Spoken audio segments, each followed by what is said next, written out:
Welcome to our new video. आज का lecture है पांडास पे। कल हमने नंपाई पढ़ा था, तो नंपाई हमने देखा था बहुत ही फास्ट है। पर क्या आप इस नंपाई एरे को देख के बता सकते हैं कि ये क्या चीज़ है? नहीं ना। तो वहीं पे आता है पांडास का रोल। अब ये देखिए, ये है डेटा फ्रेम, यहाँ पे है लेबल्स बहुत सारे। आप देख के बता पा रहे हैं कि हाँ ये वन क्या है, पैसेंजर की क्लास है, ये 75 क्या है उसका फेयर है, ये 0 क्या है कि उसने सर्वाइव किया कि नहीं, और इसका जेंडर। ठीक है, अब फटाफट से इंस्टॉल कर लेते हैं पांडास लाइब्रेरी को और एक सीबॉन से हम क्या करेंगे वो बताऊंगा। सीबॉन से हम कुछ नहीं करेंगे, बस केवल एक डेटा सेट को लोड करना है टाइटेनिक नाम के, उसका काम लेंगे। बाकी तो सीबॉन से हम बहुत सारे डेटा एनालिसिस करते हैं, ग्राफ बनाते हैं, वो अभी नहीं करना है हमें। ठीक है, तो इंपोर्ट कर लिया पांडा को। कुछ डेटा स्ट्रक्चर्स होते हैं पांडास में भी, जैसे हमने नंपाई में 1D एरे 2D एरे पढ़ी थी, वैसे ही इसमें होते हैं। तो डेटा स्ट्रक्चर्स में होती है एक सीरीज़ का होती है 1D नंपाई एरे होती है विद लेबल्स। उसमें थी केवल, जैसे इसमें लेबल्स थोड़ी हैं, इसमें तो केवल 1D एरे है। अब अगर ये देखोगे तो आप देखो एक रो है ये, इसमें लेबल्स दिख रहे हैं आपको, इसी को कहते हैं लेबल्स। इंडेक्सेस भी हो सकते हैं, जैसे यहाँ पे इंडेक्सेस हैं, इसको भी कह सकते हैं आप। तो ये तो हो गया। अब इसको क्रिएट कैसे करूँ? जैसे मैंने एक लिस्ट दे रखी है 10, 20, 30 की, उसमें इंडेक्स जोड़ दिया ABC और उसको सीरीज़ कर दिया, सीरीज़ में बंडल कर दिया। तो एक सीरीज़ बन गई, देखिए कॉलम टाइप से बन गई, उसका इंडेक्स होगा ABC। अब जैसे इंडेक्सेस हैं तो उसको एक्सेस भी कर सकते हैं, यानी जैसे डिक्शनरी की वैल्यू पेयर से एक्सेस करते हैं, ऐसी जैसे सीरीज़ हो गई एक डिक्शनरी टाइप की, और उसकी इंडेक्स दे दिया B, उसकी वैल्यू आ गई 20, सिंपल प्रिंट हो गया। अब डेटा फ्रेम देखिए, डेटा फ्रेम भी एक डेटा स्ट्रक्चर है। तो क्या होता है, 2D टेबल लाइक स्प्रेडशीट होती है। अब देखिए, हमने एक डेटा फ्रेम बनाया, डमी डेटा फ्रेम, उसमें डिक्शनरी से बनाया। नेम क्या रखा हमने, नेम कॉलम का नाम रखा और उसके अंदर वैल्यूज़ दे दी लिस्ट के फॉर्म में। ऐसी एज कॉलम का नाम रखा, उसके अंदर वैल्यूज़ दे दी। डेटा फ्रेम में कन्वर्ट करने के लिए क्या लिखेंगे, PD.DataFrame, अंदर डेटा पास कर देंगे तो डेटा फ्रेम बन जाएगा। प्रिंट करा देंगे डेटा फ्रेम को, ये देखिए इस टाइप से बन गया, टेबलर फॉर्म में बन गया, कितना प्यारा लग रहा है। नेम हो गया लेबल, एज हो गया लेबल, और ये सब को उसकी वैल्यूज़, और ये हो गया इंडेक्सेस, ये अपने आप आते हैं बाय डिफ़ॉल्ट। ओके, अब सीबॉन से इंपोर्ट कर लेते हैं, और से टाइटेनिक, जिस इस वीडियो में काम करना है, टाइटेनिक डेटा सेट को एनालाइज करेंगे हम इस वीडियो में, उसको लोड करा लेते हैं। SNS हमारा इसका नाम था, जिस नाम से हमने इंपोर्ट किया, उसका dot load data set method call किया, CSV फाइल थी, उसको डेटा फ्रेम में कन्वर्ट कर दिया। प्रिंट करा के देख लिया क्या आ गया, बहुत सारी रोज़ आ गई, यहाँ पे 15 कॉलम्स आ गई हैं, एटलीस्ट 15 लेबल्स हैं, और इंडेक्सेस देखिए कितने सारे हैं, 891 है।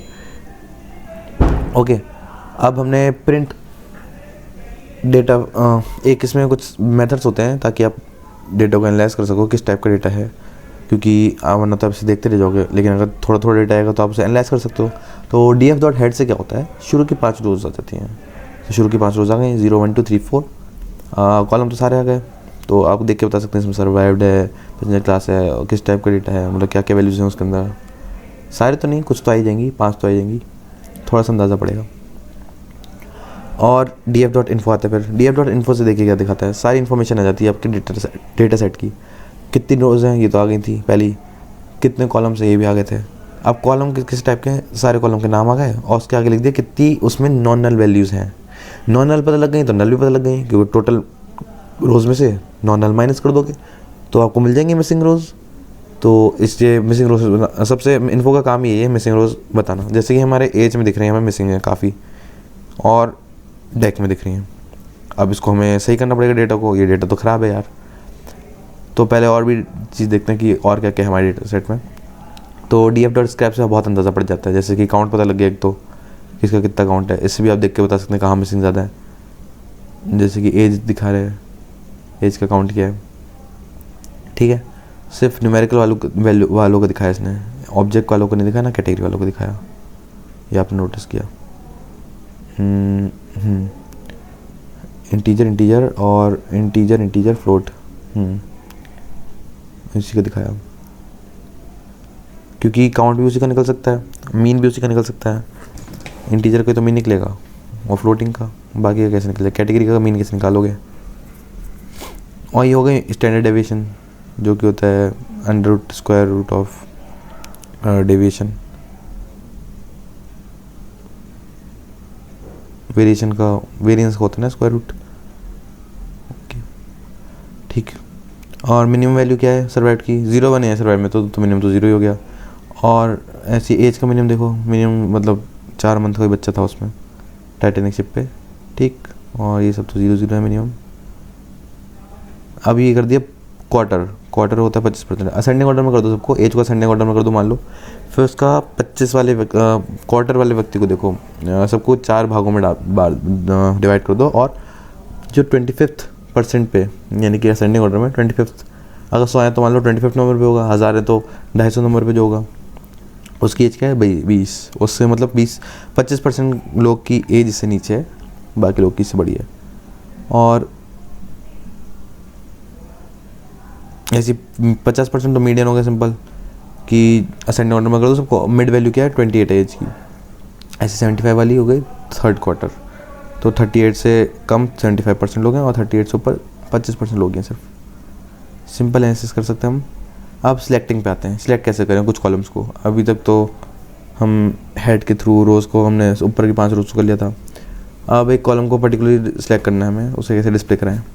हमें केवल उससे एनालाइज करना है, क्योंकि तो हमें बाकी को देखना ही नहीं है। तो as is equals to DF, जैसे डिक्शनरी में लिखते हैं की का नाम, वैसे इसमें लिख दिया एज का कॉलम का नाम। माई स्कूल से भी रिलेट कर सकते हैं आप उसको थोड़ा। प्रिंट करा दिया, 5 शुरू की, आगे सिंपल ऐसे ही आगे एक। अब आपको बहुत सारे कॉलम चाहिए, अभी तो एक कॉलम था, तो बहुत सारे कॉलम के लिए 2D हो गया, क्योंकि तो लिस्ट के अंदर लिस्ट। सारे कॉलम का नाम दे दो कॉमा लगा लगा के, बस शुरू के पास प्रिंट करा दो, देखो सारे कॉलम आ गए। ठीक है। अब 2 फंक्शन आते हैं, डॉट लॉक और डॉट आई लॉक। डॉट होता है, ठीक, तो इसकी फुल फॉर्म में लोकेशन, इसकी फुल फॉर्म में इंटीजर लोकेशन। लोकेशन आपको रोज़ देगी, जैसे कि अगर मैं लोकेशन के अंदर 0 लिखा है तो इसका मतलब ये नाम है, लेबल है। 0 एक लेबल है यहाँ पे। रो का लेबल क्या होता है? इंडेक्स। तो 0 इंडेक्स ये नाम है, 0 वाला जो इंडेक्स है वो आ जाएगा। तो अब ये सीरीज़ है तो ये कॉलम में आ जाएगी, क्योंकि एक ही 1D है, तो ये सीरीज़ हो गई। तो सीरीज़ में आ गई, देखिए उसके सारे कॉलम्स आ गए यहाँ लिख के, वो लेबल्स बन गए, और ये बन गया आपके सीरीज़ का डेटा बन गया। अब ऐसे आई लॉक 0 लिखूँगा तो क्या आएगा? अब ये भी वही आ गया सेम, क्योंकि ये, लेकिन ये इसमें फ़र्क है, ये इंटीजर है, ये दिखा रहा है कि 0th रो। वो दिखा रहा था नाम 0 वाले जिसका इंडेक्स 0 है, और ये है 0th रो। दोनों में इतना फ़र्क है, तो ये याद रखिएगा। जैसे कि मैं इसमें स्लाइसिंग कर सकता हूँ, अभी दिखाता हूँ। ये तो सिम है, जैसे अगर मैं 0 से 3 लिखूँगा तो क्या आएगा? 0 1 2, ऊपर की 3 रो आएंगी, ठीक। पर मैं अगर मैं DF मैं ऐड करके दिखाता हूँ इसमें। अगर मैं ये लिखूँ प्रिंट DF LOC और इसके अंदर लिख दूँ 0 से 3, सोचिए क्या आएगा? देख रहे हैं आप? 0 से 3 का मतलब हो गया सारे, ये 0 1 2 3 वाले इंडेक्स सारे, क्योंकि नाम है उसका, लेबल है, तो ये सारी रोज़ आ गई। इतना फ़र्क ध्यान रखिएगा बस। और नेक्स्ट क्या आता है, एक लोकेशन को और देख लेते हैं। अगर हमें लोकेशन के साथ पर्टिकुलर कॉलम भी सिलेक्ट करना है, तो लिस्ट के अंदर पास कर देंगे फिर से कॉलम्स, ठीक है। तो ऐसा आ जाएगा। फिल्टरिंग पे आ जाते हैं अब। जैसे हमने मास्किंग पढ़ी थी नंपाई में, वो ये फिल्टरिंग। तो मास्क बनाए एक, हमें चाहिए कि सारे ए जिनकी 70 से ऊपर है, ठीक है। तो क्या करेंगे, उस कॉलम पे मास्किंग लगा देंगे। तो DF एज के अंदर जो 70 से ऊपर लोग हैं वो मास्क के अंदर आ गए, तो ट्रू फॉल्स आ जाएगा मास्क से। और फिर ये मास्क हम उस डेटा फ्रेम के अंदर लगा देंगे, तो सारी चीज़ें प्रिंट हो जाएंगी।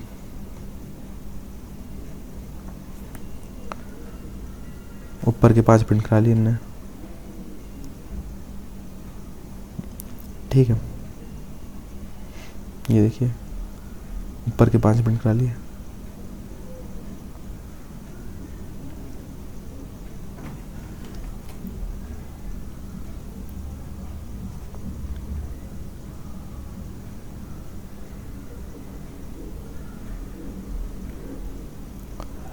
ऐसी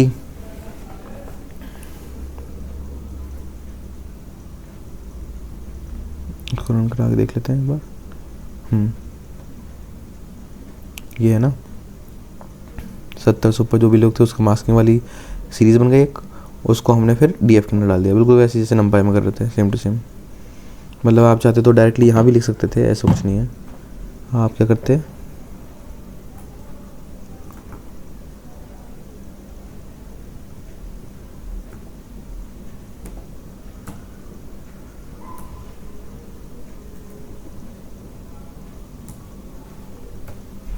सेम आता नहीं आता?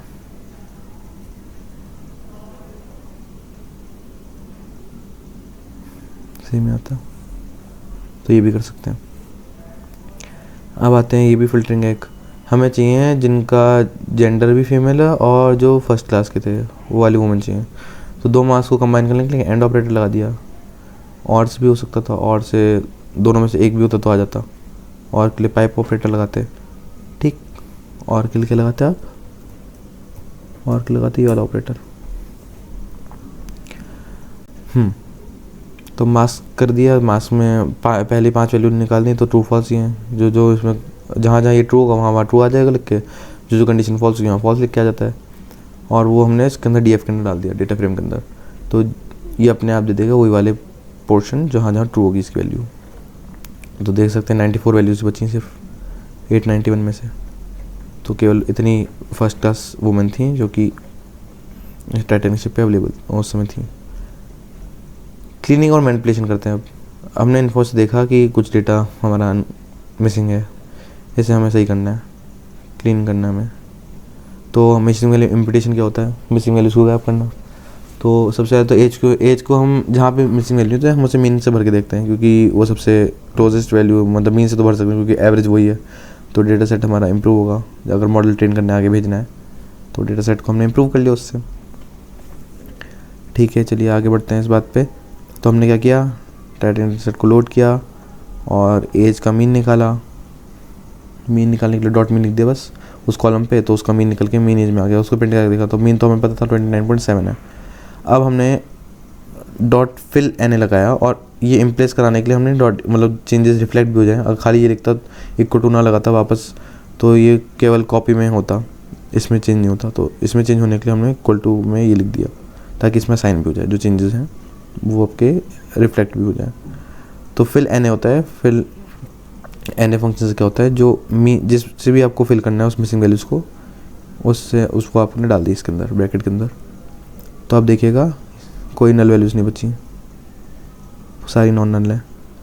अब इसको तो ये तो बहुत ज़्यादा एम्प्टी नॉन नल, बहुत कम नॉन नल वैल्यूज़ हैं, बहुत ज़्यादा मिसिंग वैल्यूज़ हैं, तो इसको डिलीट करना ही अच्छा है। तो इसको डिलीट ही कर दिया, ठीक, डिलीट ही कर दिया, ड्रॉप कर दिया। एक्स इक्वल टू 1 का मतलब है कॉलम और एक्स इक्वल टू 0 का मतलब है रो, ये याद रखिएगा। तो ड्रॉप करने के लिए ड्रॉप कर दिया इस कॉलम को। देखिए अब कॉलम ये एग्जिस्ट नहीं करता है। अब देखिए डेटा ज़्यादा बहुत अच्छा है हमारा, बस इसमें 2 वैल्यू मिसिंग है, बाकी सब सही है। इसको तो मिसिंग है, 2 वैल्यू तो मिसिंग, कोई दिक्कत नहीं आएगी इतना। चलिए अब बढ़ते हैं। हमें अगर न्यू कॉलम बनाना है, कोई मैनिपुलेशन करना है, ठीक है, न्यू कॉलम बनाना है अगर, तो 2 कॉलम का यूज़ करके हम न्यू कॉलम बना सकते हैं।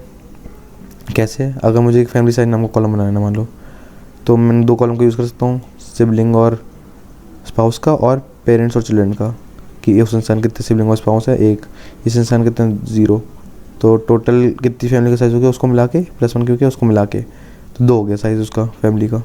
तो एक नया कॉलम बना दिया, उसे प्रिंट करा के दिखा दिया, देखो।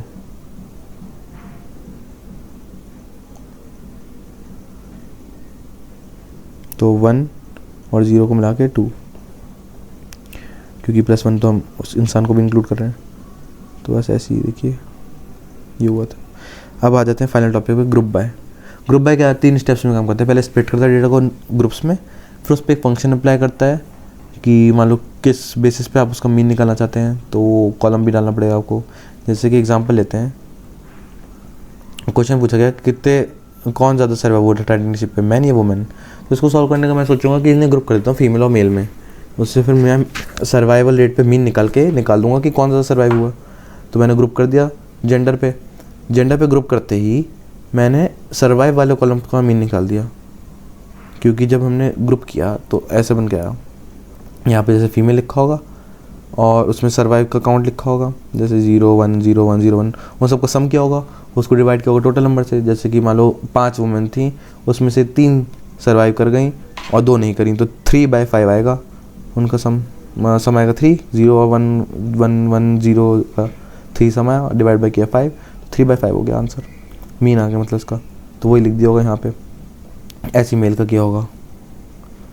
अब देख सकते हैं फीमेल ज़्यादा सर्वाइव की थी उस शिप पे। अब मान लो क्वेश्चन पूछा कि क्या क्लास मैटर की थी उनकी, ये कौन सी क्लास है, वही 3rd क्लास, 1st क्लास, या पैसों वाली क्लास है ये। तो हाँ, हमने ग्रुप करके देखा कि हाँ पैसेंजर की क्लास इस पर भी सर्वाइव हुए कि नहीं हुए, इस पर भी निकाला, देखा कि हमने हाँ 1st क्लास के लोग 63% लोग सर्वाइव कर गए।